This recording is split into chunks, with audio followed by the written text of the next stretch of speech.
जय हिंद प्यारे बच्चों, स्वस्थ रहो, सुरक्षित रहो। बच्चों, आज की कहानी का विषय है बुद्धि बड़ी या पैसा। अक्सर लोग पैसे का घमंड करते हैं। कुछ लोग सोचते हैं कि जिनके पास पैसा है वह पूर्णतः समर्थ हैं, किंतु सच्चाई इससे कुछ अलग ही है। बुद्धि के बिना रुपया पैसा सब व्यर्थ है। जिसके पास बुद्धि है वह जितना चाहे पैसा कमा सकता है, पर पैसे वाला व्यक्ति बिना बुद्धि के सब कुछ गवा सकता है। यही शिक्षा हमें इस पाठ से मिलती है। बच्चों, आप इस कहानी को ध्यानपूर्वक सुनेंगे।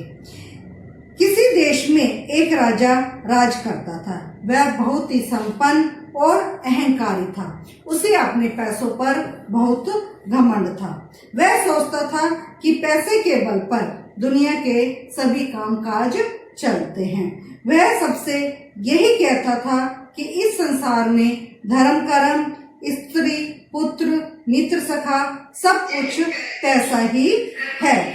राजा सिर से पैर तक पैसे के मद में डूबा हुआ था, परंतु उसकी रानी बड़ी ही बुद्धिमती थी। वह पैसों को तुच्छ और बुद्धि को श्रेष्ठ समझती थी। उसका कहना था कि दुनिया पैसे के बूते उतनी नहीं चलती जितनी की बुद्धि के बलबूते पर चलती है। एक दिन राजा ने पूछा, रानी सच सच बताओ, दुनिया में बुद्धि बड़ी है या पैसा? रानी ने कहा, महाराज, यदि आप सच पूछना चाहते हैं तो मैं बुद्धि को बड़ा समझती हूँ। बुद्धि से ही पैसे को कमाया जा सकता है। बुद्धि ना हो तो सभी खजाने यूं ही लुट जाते हैं। राजपाट बड़े से बड़ा राज्य नष्ट हो जाता है, चौपट हो जाता है। पैसे की इस प्रकार निंदा को सुनकर राजा को बहुत ही ज्यादा गुस्सा आया।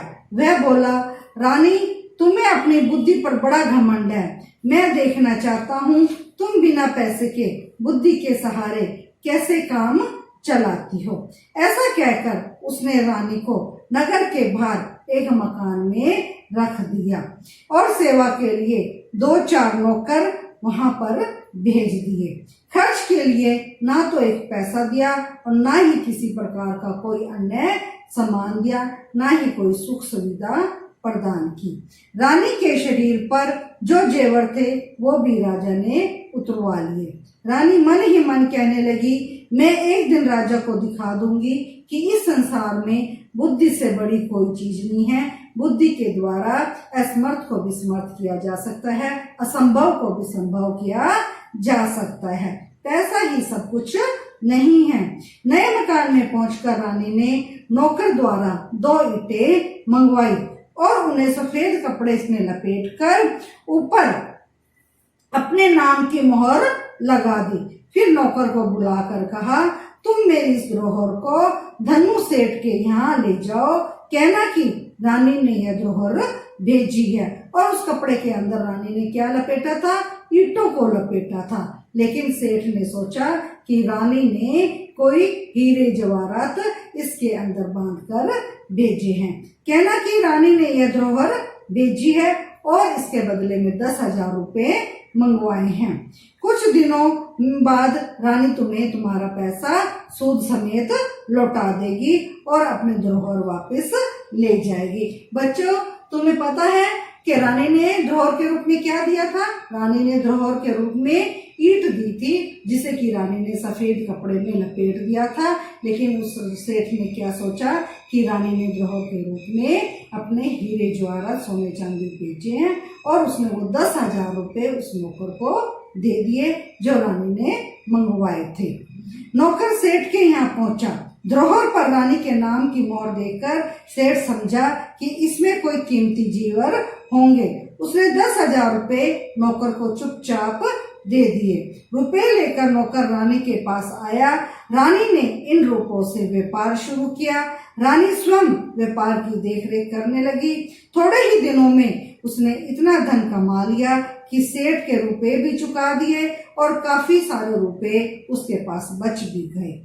इन रुपयों से उसने गरीबों के लिए मुफ्त दवाखाना, पाठशाला और अनाथालय खुलवा दिए। चारों ओर रानी की जय जयकार होने लग गई। शहर के बाहर रानी के मकान के आसपास बहुत से मकान बन गए और वहां पर अच्छी रौनक होने लगी। इधर रानी के चले जाने पर राजा बिल्कुल अकेला हो गया। रानी कामकाज में उसे उचित सलाह देती थी, दूरतों की दाल उनके सामने नहीं गलती थी। रानी राजा को हमेशा सही राय देती थी, इसलिए जो चापलूस व्यक्ति थे उनकी दाल राजा के सामने नहीं गलती थी। अब उसके चले जाने पर दूरतों की तो मौज हो गई। दूत लोग आकर राजा को लूटने लगे। राजा अपना मन बहलाने के लिए राजकाज मंत्रियों को सौंपकर देशाटन यानी देश घूमने के लिए निकल पड़ा। जाते समय नगर के बाहर ही उसे कुछ ठग मिल गए। उनमें से एक काना आदमी राजा के पास आकर बोला, महाराज, मैंने अपनी एक आंख आपके यहाँ 2000 रुपए में गिरवी रखी थी। वायदे के अनुसार आप अपनी रुपए लेकर मुझे मेरी आंख वापस दे दीजिए। राजा बोला, भाई, मेरे पास किसी की आंख वांख नहीं है, तुम मंत्री के पास जाकर पूछो। ठग बोला, महाराज, मैं मंत्री को क्या जानूं, मैंने तो आपके पास आंख गिरवी रखी थी, आप ही मेरी आंख दें। यदि आप मेरी आंख न देंगे तो आपकी बड़ी बदनामी होगी। राजा बड़ा परेशान हो गया। बदनामी से बचने के लिए उसने जैसे तैसे 4000 रुपए देकर उसे वहां से विदा कर दिया। ठग बहुत खुश हो गया कि उसने राजा को ठग लिया। कुछ दूर आगे चला तो एक बूढ़ा आदमी उसके सामने आकर राजा के सामने आकर खड़ा हो गया। पहले ठग के समान वह भी कहने लगा, महाराज, मैंने अपना एक कान आपके पास गिरवी रखा था, रुपया लेकर मेरा कान मुझे वापस दे दीजिए। आप मुझसे पैसे ले लीजिए और मेरा कान मुझे वापस दे दीजिए। राजा ने उसे भी रुपए देकर वहां से विदा कर दिया। इस प्रकार रास्ते में कई ठग मिले और उन्होंने राजा से काफी सारा पैसा ठग लिया। राजा जो कुछ रुपए पैसा साथ लाया था उसे ठगों ने उससे लूट लिया। वह खाली हाथ राजकुमारी चौबोला के देश में जा पहुंचा। राजकुमारी चौबोला सिंह देश की राजकन्या थी। उसका प्रण था कि जो आदमी उसे शतरंज के खेल में हरा देगा वह उसी के साथ विवाह कर लेगी। राजकुमारी अत्यंत सुंदर थी। दूर दूर के लोग उसके साथ शतरंज खेलने आते थे और हार कर जेल की हवा खाते थे। जो कोई भी शतरंज के खेल में हार जाता था, रानी उसे जेल में डाल देती थी। सैकड़ों राजकुमार जेल में इस प्रकार पड़े हुए थे। मुसीबत का मारा राजा भी उसी देश में आ पहुंचा। जब चौबोला की सुंदरता की खबर उसके कानों में पड़ी तो उसकी भी इच्छा उसके साथ विवाह करने की हो गई। राजकुमारी ने महल से कुछ दूरी पर एक बंगला बनवा दिया। विवाह की इच्छा से आने वाले लोग इसी बंगले में ठहरते थे। राजा भी उस बंगले में जा पहुंचा। पहरेदार ने तुरंत राजकुमारी को खबर दी। थोड़ी देर बाद एक तोता उड़कर आया और राजा की बाजू पर बैठ गया। उसके गले में एक चिट्ठी बंधी हुई थी जिसमें विवाह की शर्तें लिखी हुई थी। राजकुमारी चौबोला ने जो विवाह की शर्तें लिखी थी वो उस तोते के गले में रखी चिट्ठी में बंधी हुई थी। अंत में यह भी लिखा था, यदि तुम शतरंज में हार गए तो तुम्हें जेल की हवा खानी पड़ेगी। थोड़ी देर बाद राजा को राजकुमारी के महल में बुलाया गया। खेल शुरू हो गया और राजा इसमें हार गया। शर्त के अनुसार उसे जेल भेज दिया गया। राज्य की हालत बिगड़ने और राजा के नगर छोड़कर चले जाने का समाचार जब रानी को मालूम हुआ तो उसे बहुत ज्यादा दुख हुआ। वह राजा का पता लगाने के लिए निकल पड़ी। कुछ ही दूरी चली थी कि वही पुराने ठग उसके सामने भी आ गए जिन्होंने राजा को लूटा था, जिन्होंने राजा का सारा पैसा लूट लिया था। सबसे पहले वही काना व्यक्ति रानी के सामने आया और कहने लगा, रानी साहिबा, आपके पास मेरी आंख 2000 रुपए में गिरवी रखी थी। आप अपने रुपए लेकर मेरी आंख मुझे वापस दे दीजिए।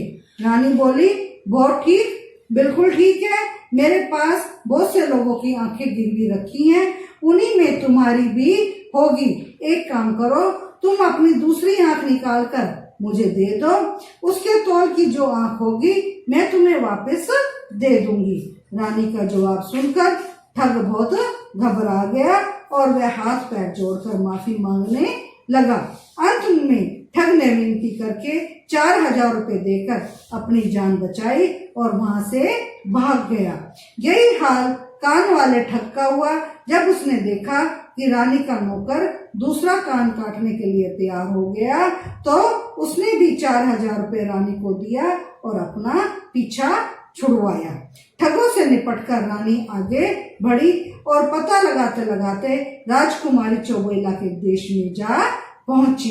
राजा के जेल जाने का समाचार सुनकर उसे बहुत दुख हुआ और वह राजा को जेल से छुड़ाने का प्रयत्न करने लगी। उसने पता लगाया कि राजकुमारी चौबेला किस प्रकार से शतरंज का खेल खेलती है। सारा भेद समझकर उसने पुरुष का वेश धारण कर लिया। रानी पुरुष के भेष में राजकुमारी चौबेला के महल में पहुंच गई और शतरंज के खेल में राजकुमारी चौबेला रानी से हार गई। राजकुमारी चौबेला रानी से हार गई। राजकुमारी के विवाह की तैयारियां होने लगी। रानी बोली, विवाह तो शर्त पूरी होते ही होगी और रहा भावरे पढ़ने का दस्तूर तो वह घर चलकर कर लिया जाएगा, वहीं पर धूमधाम से शादी की जाएगी। राजकुमारी का विवाह निश्चित होते ही सारे कैदी छोड़ दिए गए। दूसरे दिन सवेरे रानी राजकुमारी चौबेला को विदा कराकर हाथी घोड़े दास दासी बहुत सारे धन के साथ अपने नगर की ओर चल पड़ी। कुछ दिनों में वह अपने नगर में आ पहुंची और नगर के बाहर अपने मकान में ठहर गई। राजा जब लौटकर अपने नगर में आए तो देखते क्या है, रानी के मकान के पास औषधालय, पाठशाला, अनाथालय आदि कई इमारतें बनी हुई हैं। देखकर राजा अचंभे में आ गया। सोचने लगा, रानी को मैंने 1 पैसा भी नहीं दिया था, उसने यह लाखों की इमारतें कैसे बनवा ली। राजा को रानी की बुद्धिमत्ता पर अब पूर्ण रूप से विश्वास हो गया। राजा ने लज्जित होकर अपना सिर नीचा कर लिया। फिर कुछ देर सोचकर रानी से कहने लगा, रानी, अभी तक मैं बहुत ज्यादा भूल में था, तुमने मेरी आंखें खोल दी। अभी तक मैं पैसे को ही सब कुछ समझता था, पर आज मेरी समझ में आ गया कि बुद्धि के आगे पैसा कोई चीज नहीं है। शुभ मुहूर्त में राजकुमारी चौबेला का विवाह राजा के साथ धूमधाम से हो गया। दोनों रानियां हिल मिलकर बड़े आनंद पूर्वक राजा के साथ रहने लगी।